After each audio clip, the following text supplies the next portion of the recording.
قرآن ہے میسج اللہ کا، یہ آئینے زندگی ہے انسان کے لیے۔ اگر ہم اللہ کی بتائی ہوئی چیزوں پر عمل کرتے ہیں، اس کے دکھائے ہوئے راستے پر چلتے ہیں، تو ہمیں دنیا اور آخرت دونوں میں عزت عطا ہو جائے گی۔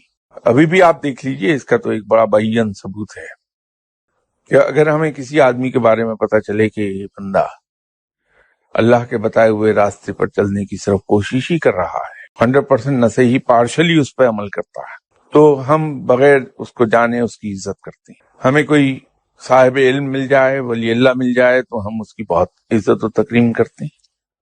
تو جس شخص نے بھی اللہ کے بتائے ہوئے راستے پہ عمل کیا، اس راہ پر چلا، اللہ نے اسے عزت ضرور عطا فرمائی ہے۔